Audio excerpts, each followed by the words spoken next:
they suggested that they were discussing the idea of tapering, I guess, in late 2022.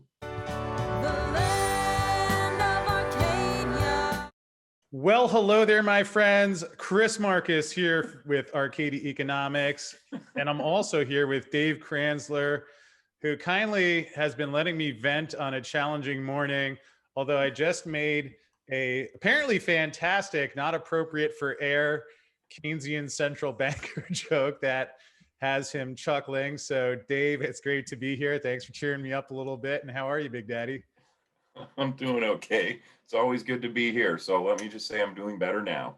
All right. Well, I appreciate you joining me, making a little time. I'm sure you're in a hunt for your favorite central banker and political baseball cards. Collect the whole set of the guys. Such great stewardship of the country right now. Although, Dave, as we see modern day reproductions of Rambo in the Capitol building, amongst other things, it's interesting because when you think of politics, I guess it's supposed to be someone trustworthy leading for the good of the people, which, well, obviously in Washington, we know that doesn't happen. But real quick, I'd like to mention today's sponsor, which is First Majestic. And I have my First Majestic polo shirt on. And okay, yeah, we know they have a lot of silver. And when silver finally goes up, not legal financial advice, but I think First Majestic is going to soar. Yet, even aside from that, Keith Neumeyer really fits. Too bad we don't have him as president or Fed chairman. Obviously, he's far too good of a man for either of those positions. But, you know, when you think of a leader, someone who stands up when they see something inappropriate going on in the world, someone who finds solutions. And it's exciting for me to think about the day when silver finally has a big move, and to imagine how the shareholders of First Majestic Silver will benefit from that. So on that note, again, just like to thank First Majestic Silver for bringing this week's episode of Dave's Silver and Gold Market Update, which, Dave, I hope you did some push-ups before we started, because the wild headlines are coming fast and furious this week.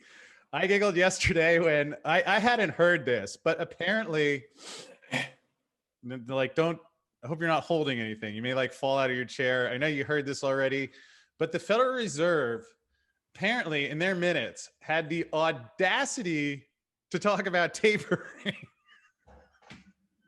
So, but it's good because the Fed officials agreed at their December meeting to make sure the public gets plenty of notice before the central bank's bond purchases are reduced.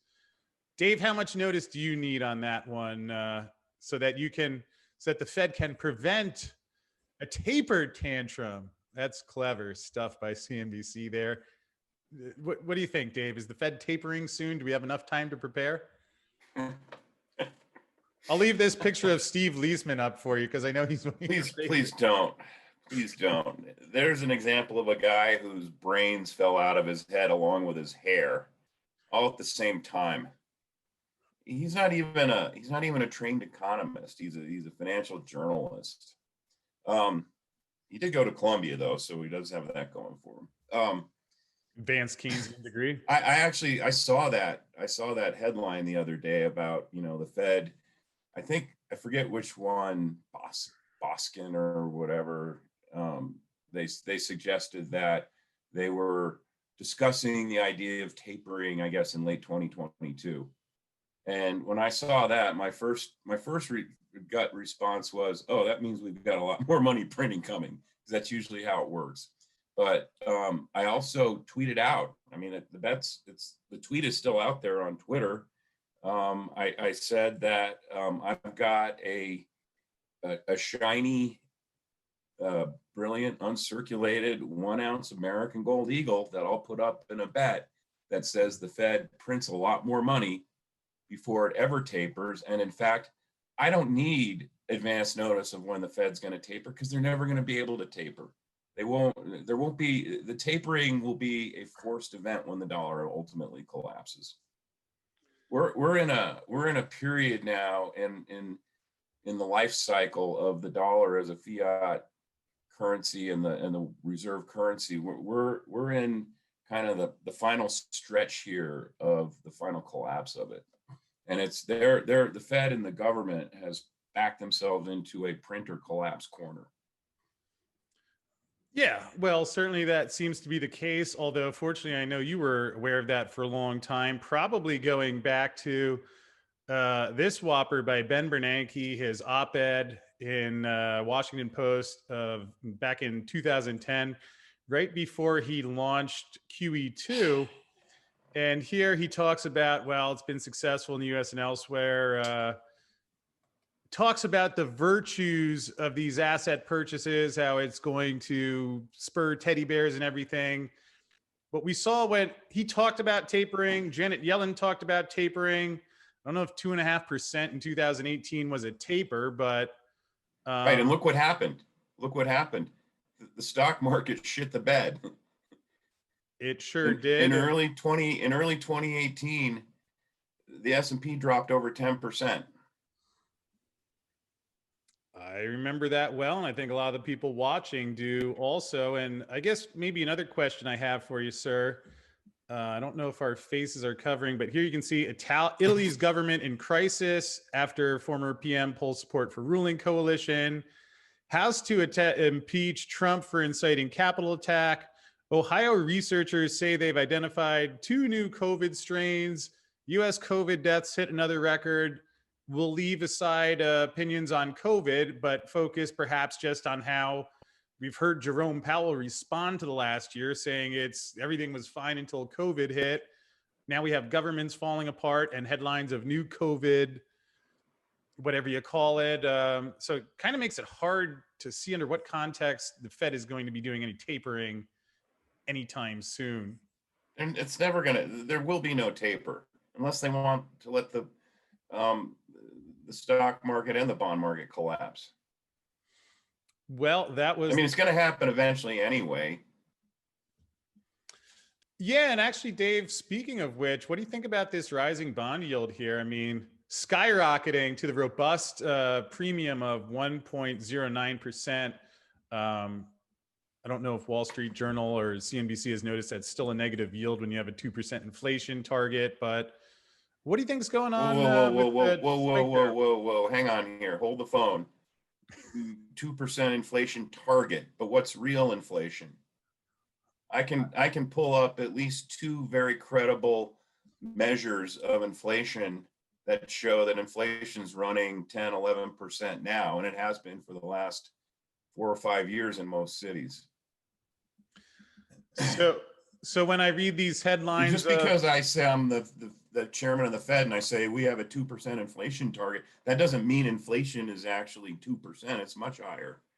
Even those fraudulent government tips treasuries, they pop over 2% a week or so ago, and yeah, it's just interesting because you see all these headlines. Gold sells off because treasury yields spiked above 1%.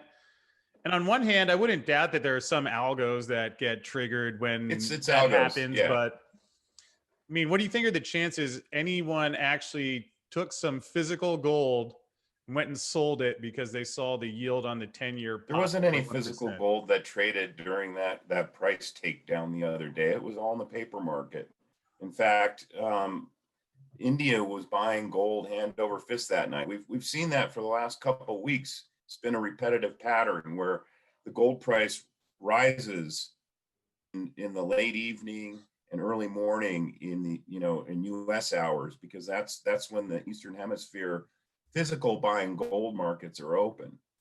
And in fact, China on the Shanghai Gold Exchange, it registered a positive premium, which means that a lot of gold was being purchased and run through the Shanghai Gold Exchange. And it's the first time since February 2020 that it registered a positive premium. So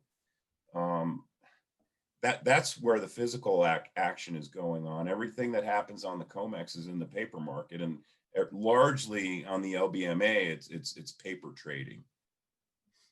That's conspiracy theory. It's not conspiracy theory. It's fact. Just look at the volumes. I mean, you can go onto the LBMA website and get forward volumes, and there is some physical exchange on the LBMA at the AM and PM fix, but outside of that, it's all forwards, which are derivatives of gold. It's paper trading, and the COMEX is paper gold on steroids. Well, that's the answer I had to Wall Street and some other I'd Keynesians like to tell me pose I'm this wrong, but challenge to the banks and to the CME. please, sir. Every other commodity product, at most, the outstanding open interest in the futures associated with that product is maybe 110% or 120%, not even 120%, maybe somewhat over 100% of the outstanding amount of the physical commodity associated with that contract that's available for delivery. So wheat, for example, even oil, they let oil gravitate up to about 120% of the open interest in oil, in the open interest of the available physical oil for delivery. I mean, with gold and silver, it's like there's times when the open interest on the COMEX is close to a year's worth of annual gold production globally in gold or silver. So in other words, it's 200, 300, 400%. The open interest represents 200, 300, 400% the amount of the underlying physical. And that's if you use the entire amount of gold that's reported, just take the registered. But anyway, my challenge is, why don't we curtail the amount of open interest that's allowed on the COMEX and gold and silver contracts to maybe 110 or 120? And I'm willing to say, take it up to 120% so that there's liquidity. It helps the liquidity of facilitating futures trading. Then let's see what happens to the price of gold. Yeah, in fact, it would double very quickly.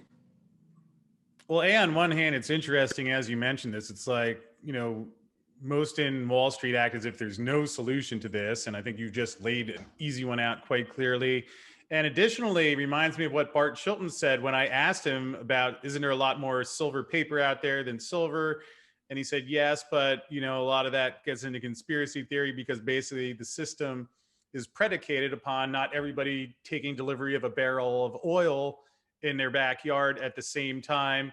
He didn't say it was wrong. He was just like, well, we hope that people don't all take delivery. So anyway, I hear what you're saying. Although I'm a little disappointed you let me get you riled up that easily. I'm like, it's conspiracy theory. You thought I was on the other side there, big boy, but that's all right. I'm going to give you I've stacked the deck here today for you. You got some great headlines to work with.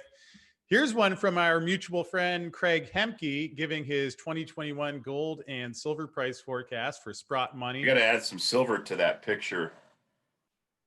Yeah. Get some. What do you got there today, Dave? It's a little, is that a panda? Yeah. Oh, okay. I like that. Good to see you're buying silver. Can pick up some more at Arcadia at Miles Franklin. They have some silver specials going on this week. So they have specials in the silver pandas. I love the panda. Yeah. It's my favorite bullion coin right now. I don't know. Is it over here? I actually have this one panda. Oh yeah, here we go. Let me stop the share here for a second. This one's in color, which is pretty slick. You ever seen that? Nice little panda. He's got his little band. Oh yeah, that is nice. I like that. I like that better than the one I have. Yeah. Plus, I heard the Perth Mint has some of those opal coins back in stock. So I got one. Oh, they do. Way and love those. Stack like Dave. Maybe we can get like a collector's set, like Dave's coins, like stack like Dave, and make a T-shirt, brand it. But anyway, let's get back to Mr. Hemke's forecast. All right, so we'll skip past the disclaimers. He gives a review here, which is worth reading. So go check out the article. I read it this morning. Money, not you, Dave. Well, I already read it, so. I mean, the people at home who may not have already read it, and but I don't care if they read it or not. If they want to get educated, then they'll take time to read it. Well, that's what I'm saying, baby. So here you go. Let's skip to, but then let's go back. Actually, let's start here. So if we take the 1901 closing price of 2020, add 21%, we get a target of 2,300. Sounds about right. Although let's scroll down here a little farther where he says, so considering all of this, I think we can settle on a year-end price goal of $38. That would mark another annual gain of 43% and would certainly be in line with what we expect in the COMEX. I'd love to hear your thoughts on some of those numbers that he's putting out there and the thought process behind that. Well, here's my here's my well thought out response to that. The price of silver is either going to end up the year below or above his forecasts.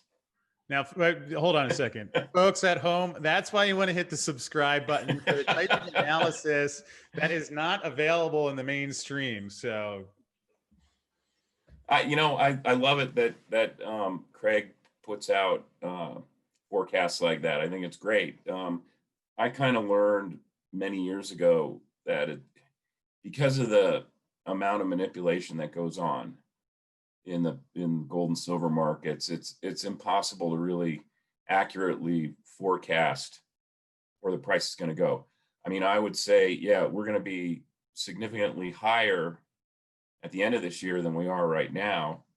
It's going to be fueled by a massive amount of money printing and a massive amount of government debt issuance, among other fundamental factors. I wouldn't be surprised if the price of silver is only at 2,300 at the end of the year, which means the manipulators had some success. 2,300 silver? I wouldn't be surprised if the price of silver is well above $38 at the end of the year, which means they've lost control.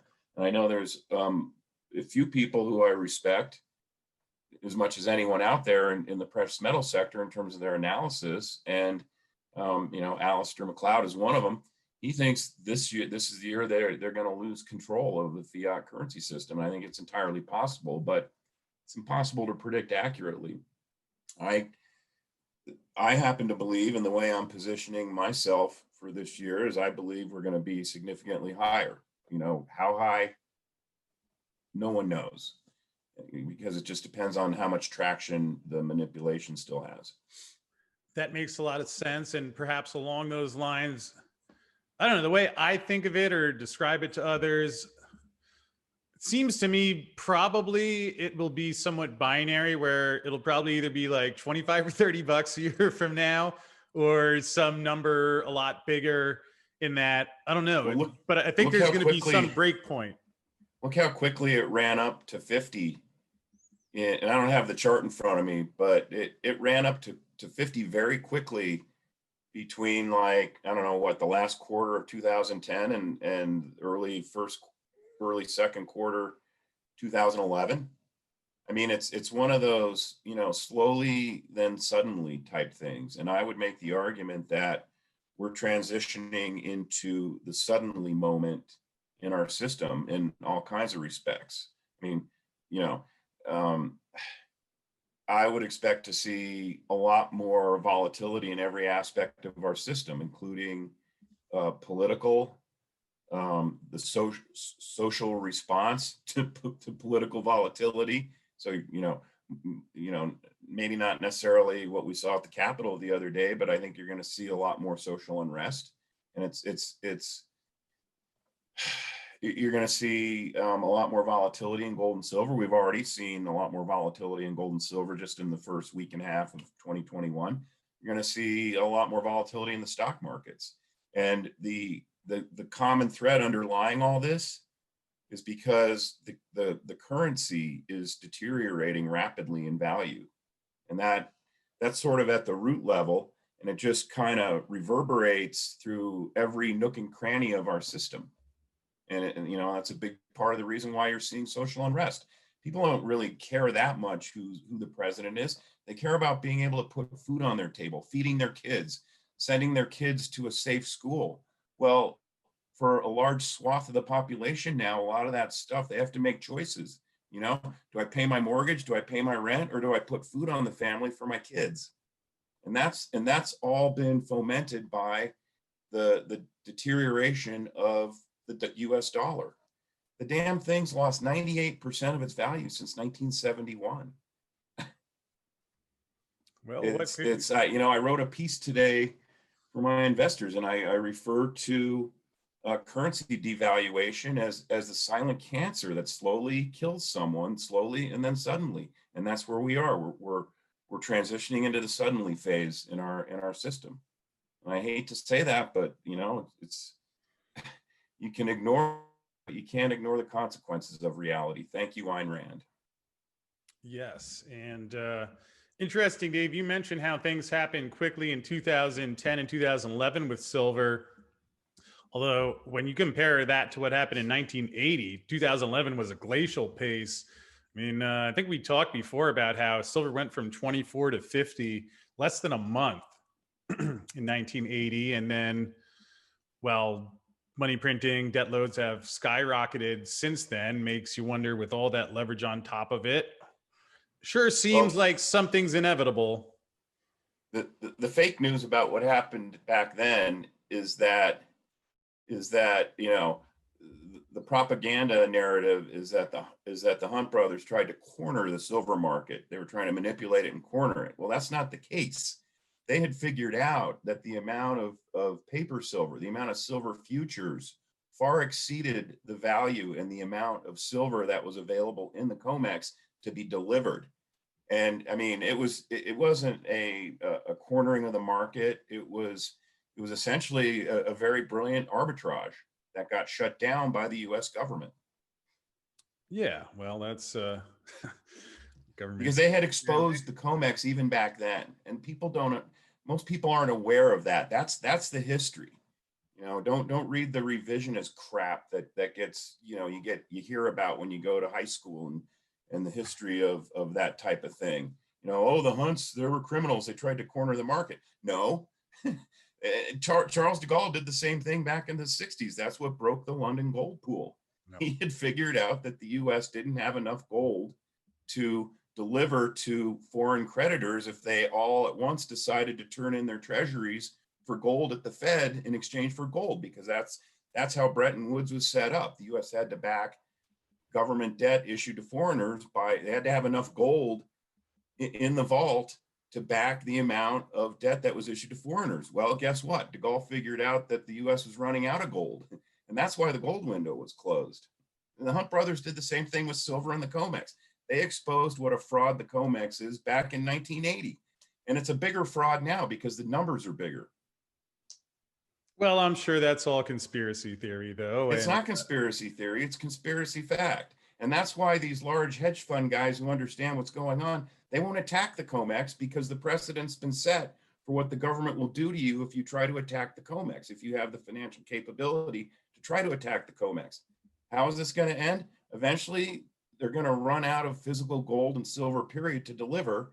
And it'll probably be to someone like China or Russia or India, and that someone's going to blow a whistle and throw a yellow flag, and the gig will be up. The world will see the truth. yeah, Have you noticed? I just happen to notice because I don't look at the premiums on gold coins all the time. And just out of curiosity, I took a gander when I heard an anecdote. Someone in Southern California who deals with a major gold dealer out there said that his dealer that he deals through couldn't get any bullion coins. And so I went and I looked at the premiums on Gold Eagles. I mean, I don't know where it is today, but a couple of days ago it was over $100. And that tells you that, the demand for physical gold products that can be delivered to the entity that's buying them the demand for that starting to exceed the available supply. yeah. And for what it's worth, a little while ago, I recorded Andy Schechtman's weekly call, and let's just, without ruining the surprise, he did not say people saw what happened at the Capitol building last week and all of a sudden just started selling gold and silver. So I'm not Exactly. surprised to That's a hear great that. point. I can't wait to listen to the interview. Yeah, well, hit that subscribe button and notification bell. Or Dave, even better yet, in today's era, if you want to make sure you stay posted, you can go to arcadiaeconomics.com and get these via email. So no matter what happens in today's world. But anyway, we talked earlier about tapering, lack thereof. Well, the Fed's making sure they have enough decades in advance to let people know when the tapering will be coming.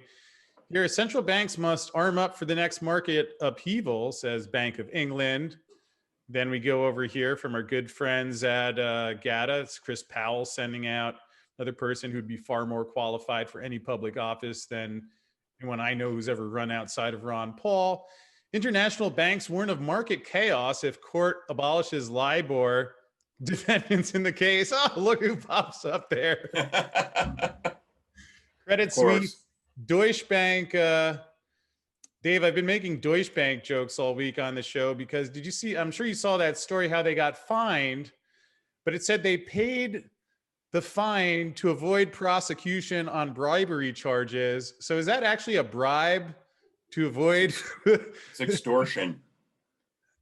So, and then we'll come back to that one, but yes, here we have Turkey's frantic gold rush points to a financial crisis. So again, if people read these headlines of the Fed minute meetings and they're talking about tapering, is that about as useful as Ben Bernanke saying subprime is contained while the thing was imploding? That's a good analogy. Well, I watched Dave's silver and gold market update each week, so I'm getting smoother by the day. Although I'm sure this is all going to be fine because the good news, which you saw briefly before, Joe Biden is naming Gary Gensler as the U.S. SEC chair. So I guess, Dave, for people who are unfamiliar with Gary Gensler, can you give us a rundown, including where did Gary used to work? Well, he was Henry Paulson's mini-me at Goldman Sachs, and he was one of the candidates in line to take over the CEO spot at Goldman when Paulson was moved to become Treasury Secretary, and he was snubbed on that. And I don't really know the real story why. So they decided to move him into the chairmanship of the CFTC. I mean, this is exactly what you want if you're a law-abiding, rule of law adhering citizen. You want Wall Street criminals in charge of your regulatory bodies, which originally were set up to protect the populace from these criminals. Now, it's like the inmates running the asylum, and that's what our government is. It's complete regulatory capture. Yeah, well, that certainly does seem to be the case, although there was, and people probably don't remember this, but back in late 2008, early 2009, there was an article that came out. I don't even know if you'd have access to this type of information anymore. The government's probably cut it off. But the day that the stock market, and maybe it was when Lehman collapsed, or it was somewhere in between when Lehman collapsed and Goldman Sachs was going to collapse, there was something like 200 phone calls in the span of like a day between the CEO of Goldman Sachs and Henry Paulson, the Treasury Secretary. So if that doesn't smack of regulatory capture, I don't know what does. Yeah. And trust me, they were devising the bailout plan to keep Goldman Sachs alive. Yeah. And Dave, it's ironic because another thing that we could get your comment on here, let me pull that back up. Gensler was the chair of the CFTC from 2009 to 2014, right? Now, that was when the CFTC had an investigation into silver manipulation, which we've talked about plenty. Bart Chilton confirmed not only was there evidence of it, but the other commissioners, in case you don't remember this or anyone's hearing this for the first time, not making this up, they blocked emails. The commissioners of the CFTC, according to Bart Chilton, not me, blocked emails when people would submit them evidence of silver manipulation during their investigation, which Gensler chaired and said they found nothing. And yet here's the CFTC 10 years later, after untold numbers of people have lost money, saying they're finding JP Morgan for manipulative conduct at least 8 years, which means going back to while Gensler was there, not a few times, hundreds of thousands So in that context, Dave, would you say that he's actually perfectly qualified for the SEC? Hey, just another indicator that the U.S. is nothing but a banana republic now. Well, maybe with any luck, we can. You know what? Arcadia Economics should send Gary a complimentary case of bananas on his first day in office. Well, who knows? Maybe Bernie Madoff will be the receptionist to deliver it to him. Although, Dave, in a rather insane world full of wild stuff, fortunately, there is a true safe haven in the financial markets. That haven be named Investment Research Dynamics. So, again, for a lot of people that, and I would say the positive out of what happened last week and what's happened the last year and couple of years, some of these things are just becoming so wacky and weird but obvious that I think people are waking up and are hungry for the type of thing that you talk about each week on the show, where you lay out what's really happening that they're not being told. So could you just let folks know what they can find on Investment Research Dynamics? Well, you can see it right there. There's a link that gives you more information about my mining stock journal, and a link that gives you more information about my short sellers journal. And see, you're not subscribing if you click on it. You just get more information about what comes with it and what the cost is. And then there's, in the middle there's a link to the Mining Stock Daily, which is really produced by Trevor. And I write the intro for it every night. So, but he does 95% of the work.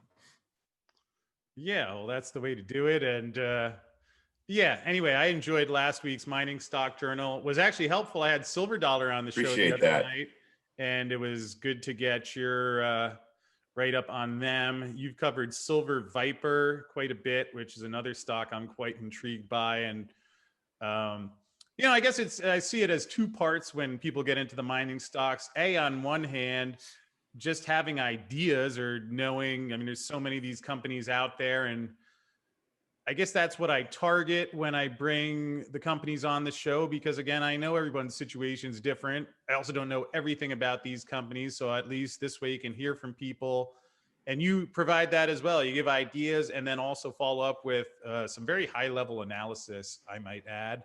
So thanks. I appreciate that. And folks Dave, let's say someone's saying, yeah, I was stopping my Wall Street Journal subscription and I want the Mining Stock Journal. Where can they find that? Where can they find the information for that one? Whammers, come on. Oh, yeah, there you go. Well, don't overshoot, buddy. That's good. Your fingernails look nice, though. You got like a manicure there, did you? Just cut them yesterday. So anyway, Dave, I thank you for joining me. Again, as always, God only knows what will happen by next week. Although for folks at home, a little more coverage of some of the unusual things and this idea that people are selling gold because of the whopping 1% yield. Well, Mario of Moneco 64 was on the show discussing that, and you can just click to watch that now.